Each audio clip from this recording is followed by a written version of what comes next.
Suzanne, and welcome to LA Now. Today, we're going to be talking about what it's like to try and catch a ghost, and we have some very exciting photographs to show you.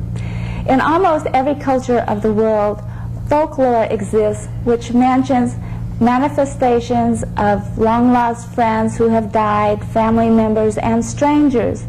Many of these manifestations can be thrown into the category of hysteria, imaginations, and hallucinations. But there have been too many accountings by credible witnesses who have seen the manifestation of a long loss of a dead loved one or friend materialize in front of their faces. Most of the research in this area has been basically done with the occult, but with the advent of psychical research and parapsychology, real ghost hunting and serious ghost hunting is taking place today. My very special guests are Mr. Barry Taff, parapsychologist for 22 years, and Mr. Barry Conrad, ghost hunter for the last several years. Hi and welcome. Hi. Hi. I'm glad to have you on our show. If anybody would like more information regarding our programming here on LA Now, please call and let us know, and we'll be happy to get back to you. Barry, I have to know, what does a parapsychologist do when hunting a ghost? Well, our first objective is to try to document the fact that the phenomenon is really there, that the people aren't suffering from hallucination, they're not creating a hoax or a fraud. And once we document it to the best of our ability and prove that something is really going on, we try then to capture information in terms of on videotape, still frame photography like 35 millimeter, on audio recorders, and then objectify or document in terms of hard physical evidence that there is something happening there that's beyond our current understanding. So it's a very elongated process. You don't go in and just accept their story with blind faith.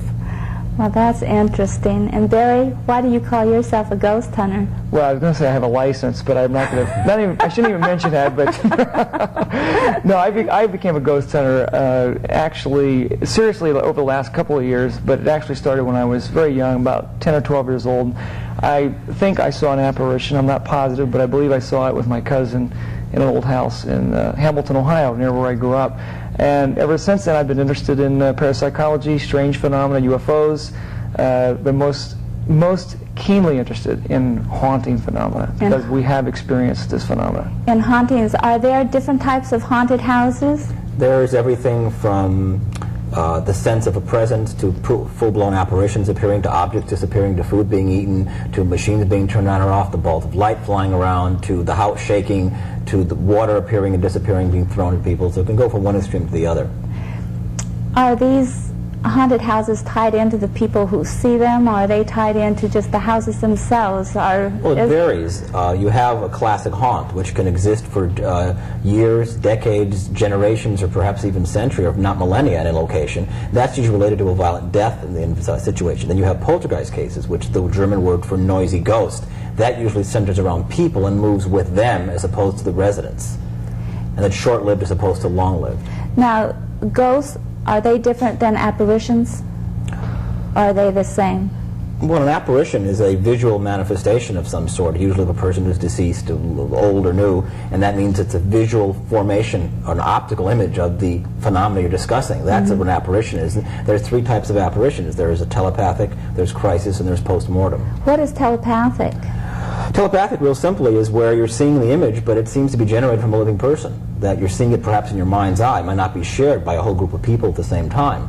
A crisis apparition is where a person's in crisis. They're being killed, they're dying, they're ill, and they're many miles away. You're not aware of their precarious situation. And the people, a whole group, may see them appear as if they're a ghost, but they're quite alive. And post-mortem is self-explanatory. The person's been dead for at least 48 hours or more, but no one knows they're deceased, and you see them appear. Now, when they appear, are they normally wearing what they were wearing at the time of their demise? Yes, generally they wear clothes like we do. Sometimes it's what they wear when they had the accident that killed them or the incident that caused their demise. But rarely, if ever, do you hear of apparitions appearing without clothes, because we live in a clothed culture. Now, when they come, do they give messages, Barry? Do they give messages to people? Oh, very often they've been known to give messages. Sometimes there have even been ghosts that have come back and actually Well, in the case of tragic situations where you've had someone who's been murdered, there have been cases where ghosts have actually come back and revealed the name of the murderer in several cases. So there are times when they do give messages. Now, there are times when you hear of hauntings, all you hear is noises or muffled voices, footsteps, but you don't actually see anything, versus the apparition that materializes in front of our face. Mm-hmm. Now, what would be the difference? Is one just a ghost and the other is considered an apparition? Well, for example, a poltergeist case is classically manifested by strange noises, unexplained movement of objects, things like that. When you get manifestations of light or apparitions, that tends to be associated more with ghosts and hauntings than with poltergeist phenomena. So poltergeist phenomena deals with more noises and objects moving around. Now, are there a lot of young children around when poltergeist activity is? Well, I think we should make the distinction here. Poltergeist is now referred to as a form of psychokinesis, or mind over matter, and it usually comes from a young pubescent or adolescent child, although they can still exist well into adulthood, and it's generated from a living human agent, such as us. And these people usually have a lot of unresolved emotional conflicts, pent-up hostilities, they can't vent them, and the result is mind over matter. That's called RSPK, which refers to recurrent spontaneous psychokinetics. And how do they do this? Are they aware that they're... Many of them aren't. Many of them aren't aware. In fact, very few of them are aware that we know of. There are people in situations where they may be working for an employer, like say in a factory. There was a very famous case in Miami, Florida, back in the early 60s, and the phone systems went haywire. There were objects moving around. There were, sounds sounded like explosions. They were emanating from inside the factory, yet there was no physical cause. And yet the person who apparently this centered around, because they happened within this person's immediate environment, had no knowledge whatsoever that he was a part of anything, or subconsciously perhaps releasing this energy. I see. We have some pictures of poltergeist activity that was captured on film. This activity is swirling around this woman while she's sitting in her home.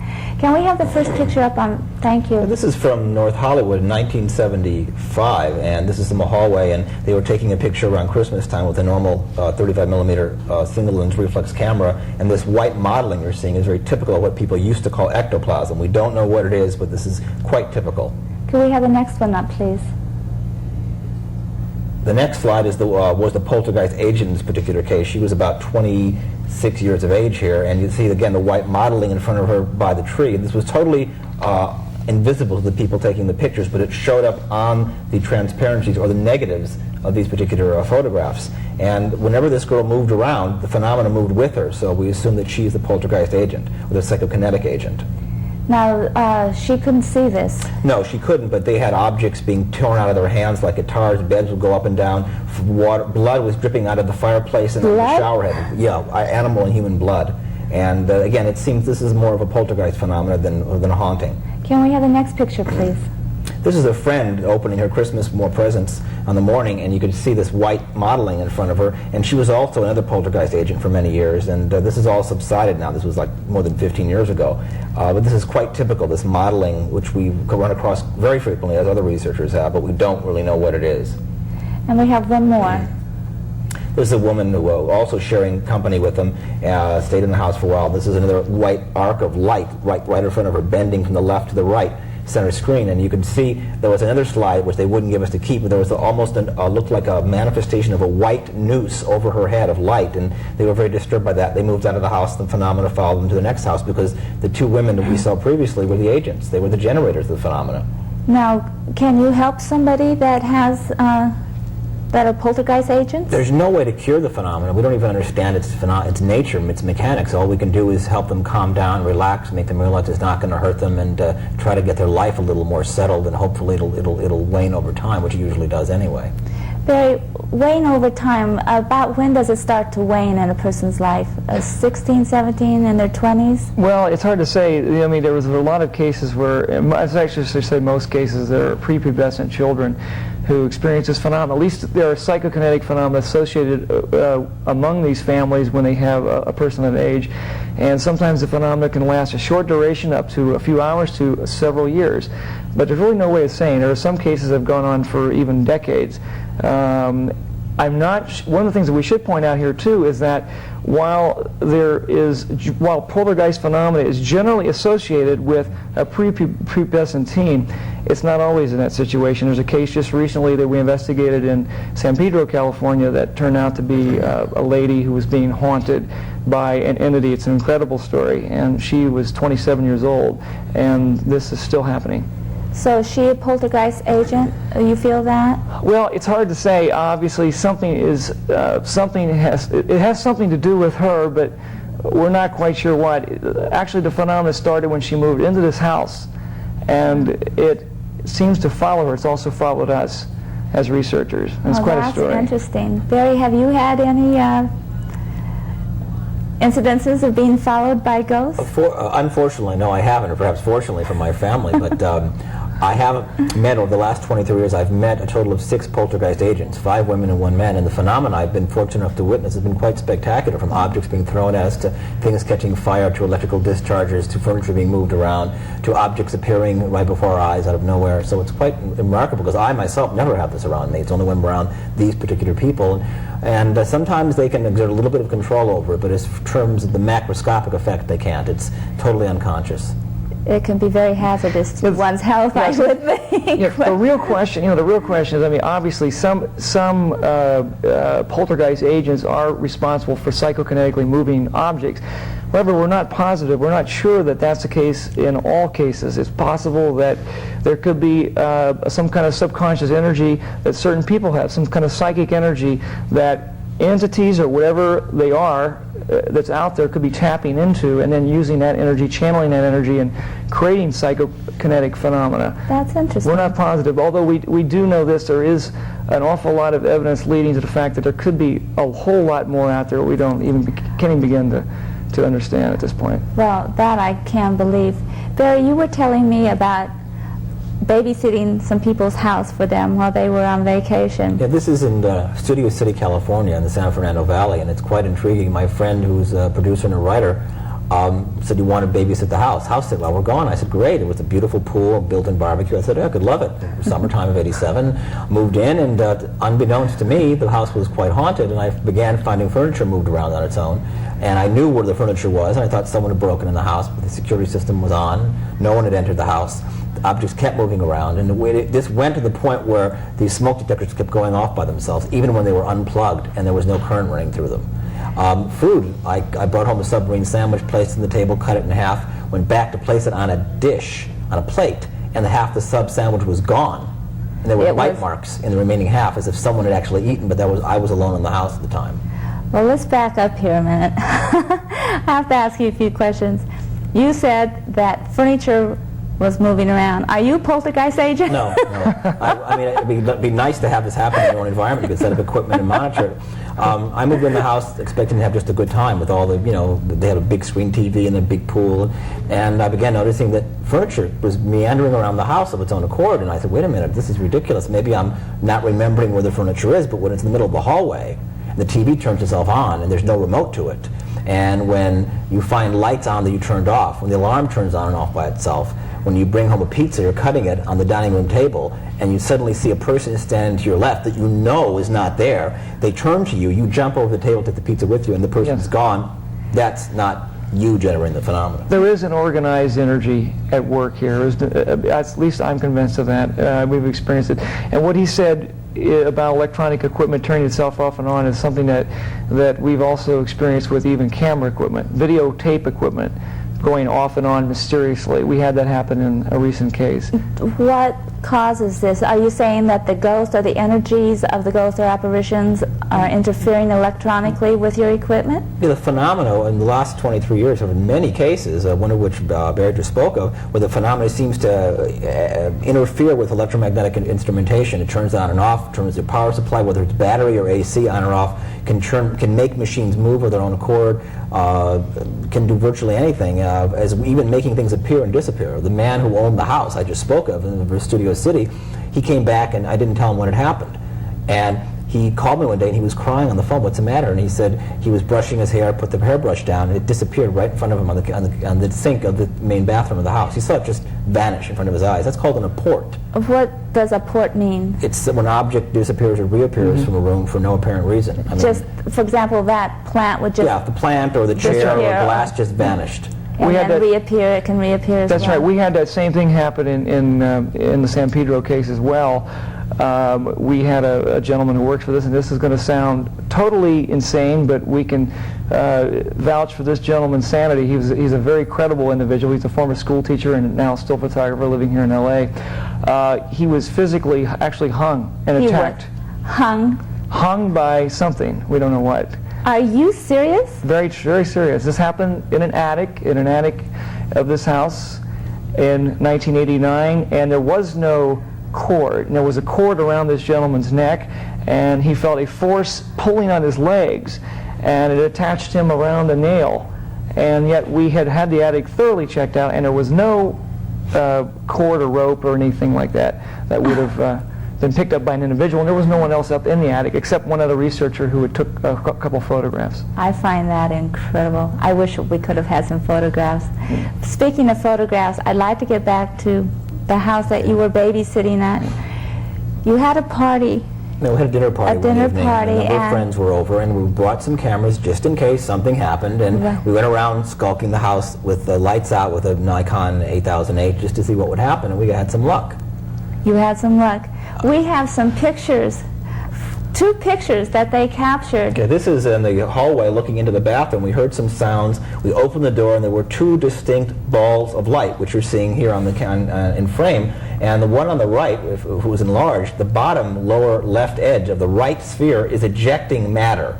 It looks like some sort of plasma or electrical discharge. And we then moved closer, and the next picture, you can see that the 2 balls of light are still present. We're closer in. They've changed from a horizontal to vertical position, although we didn't see this. Following this picture, they flew over our heads and vanished somewhere in the house. But we hit the deck because if this was ball lightning or say almost fire and it hit us, it could very badly burn you or damage you. So we decided to hit the deck, and we saw a number of these throughout the house. It's the only thing we could photograph with our camera. That is amazing. This balls of light, it should be brought out, is that we don't really know what these balls of light are, but they do seem to be present when poltergeist is present or haunting is in progress. But we have actually also picked these up with our videotape cameras. And I don't know exactly, we can't tell you what they are, but we do know that we studied some videotapes that I personally shot of some of these lights in a more recent case, and they appear to be insect-like at times. They are self-luminescent, they glow, but the problem is they can't be insects because they travel over 80 miles an hour at different times, and there are no fireflies in Southern California. How do you know that they're traveling so fast? Well, we had physicists come in and study the frame rate. We know there are 30 frames to a second of videotape, so therefore they can estimate the distance that it travels within the frame, within that second, and judge the speed from that. Oh, that's interesting. And speaking of videotapes and other interesting cases, when you were at the UCLA Parapsychology Lab, you researched a case that they made a book and a movie from called The Entity. Right. Could you tell us a little bit about this case? Well, briefly, it began when one of my colleagues was in a bookstore, Hunter's Books in Westwood, and talking about our work with one of his friends, and a woman across the aisle looking at books said, "Oh, my house is haunted." And he went, "Okay, give us your name and number, we'll set up an interview." We came out and talked to her, and the first thing we saw was a frying pan came flying out of one of the kitchen cabinets, and we checked for little people or animals. There weren't any. This escalated to where we saw lights flying about the room. The woman claimed, by the way, that she'd been raped repeatedly by 2 or 3 entities, 3 male entities. And we couldn't prove or disprove it, but we did see objects flying about the house very, very intensely. We also were able to photograph a number of things that we didn't see. What we photographed, we never saw. What we saw, we couldn't photograph, which is a paradox in terms of optics. That's right. And this case stands because we had up to 30 to 40 people at one time witnessing this light show, like a laser light show of objects and lights moving around the room. And you would throw objects at the lady being haunted, the woman, Mrs. B, as we called her. And unfortunately, the movie did not accurately represent what transpired in the case, which is a lot more interesting than the movie. It was ruined by the director who rewrote the screenplay. I see. Well, let me back up here. Now, I know that when people are having these activities around them, that sometimes they're not quite stable, or they've been drinking, or they're on drugs. Would you have considered this woman a stable individual? She was quite normal. She was unfortunately quite impoverished. She didn't have a lot of money. She was living in a house that was condemned twice by the city. The phenomena began shortly after she moved in. She couldn't afford to move, and but she was drinking heavily, not in terms of alcohol, but in terms of beer, just to calm herself down because of all the phenomena going on around her. But we had witnesses to it who didn't live with her, who could attest to and confirm what she was experiencing, which we then began to experience and document. And did she have children? Yeah, she had 4 children, 3 boys and a girl. Were they a happy? Anything but. It was a very tumultuous, very torrential family relationship. Do you think that possibly because it was so tumultuous that they could have created this own activity themselves? Well, I wasn't involved in this particular case, but I know a lot about it from reading the material and talking to Barry about it. And I guess that's possible, but it's awful hard to believe that energies created from children would actually physically attack and rape the mother. Now, I find it hard to believe. Also, we, a number of us, simultaneously witnessed the appearance of an apparition in the corner of the bedroom where the phenomenon was localized. We saw a head, neck, shoulders, chest, upper torso form of a large man in a greenish-white light, and 4 of our colleagues passed out cold. This was in I think it was September of 1974 in Culver City, California. And we saw this. We all saw it. And people were passing out, and I was quite intrigued. One of my colleagues passed out, but he was not with me very long before or after that. And I don't believe that random energies coming off people could manifest an apparition of that clarity and distinction. I just don't buy that. Before she moved in, had there been any history of this type of activity? None whatsoever. None. Not with the house or with her. It just started as abruptly as it ceased. Now, you mentioned that there were other entities. Well, she claimed there were 3 male entities. 2 held her down and 1 attacked her repeatedly. Now, we couldn't prove that. We couldn't disprove it. But her boyfriend, according to the book and the movie, witnessed it attacking her, and he took a guitar and pulled it over her head and went to hit it and ended up hitting her and put her in the hospital. Oh my gosh. It's a very, very phenomenal case, because the fact is that there were at least, I believe, 10, 15 people that actually witnessed a physical apparition in the room. And again, there were balls of light that were witnessed. They were actually flying so fast, they were ducking these objects. That's amazing. We have pictures that were taken during this actual research. Could we have the first one up, please? This is a picture taken with a 35 millimeter. It's a Kodak Tri-X film pushed over 6,000 ASA in development. This is the only ball of light we could photograph. And you could see it with the tail a little bit on the right. The sepia tone is to enhance the resolution. And we saw this quite clearly, but it was more like balls than this obelisk. And the next picture is even more dramatic. Next photograph taken during a seance in '84. The woman under the arc of light is the subject of the haunting, Mrs. B, and that frame, she's framed by the arc of light. Now notice behind the picture to the right, 2 walls meet at a 90-degree angle, and the arc is not bent in accordance with them, suggesting that the arc, or saying the arc is not against the wall projected, it is in space. And above the woman to the left, above her head, there's a secondary arc inverted to the first arc, and again it's indicating it's in space. And this, can't believe this is occurring from random psychokinetic forces. And also the glass lens in an SLR camera prohibits these images. Here's another image. 2 arcs up at 90-degree angles to each other, one going out the window, one going into the room, not seen by anybody at the time. Lights were flying around the room, and this was analyzed by West Coast editor of Popular Photography and by computer analysts, and they said they couldn't even begin to explain the nature. Optical glass prevents this image from occurring.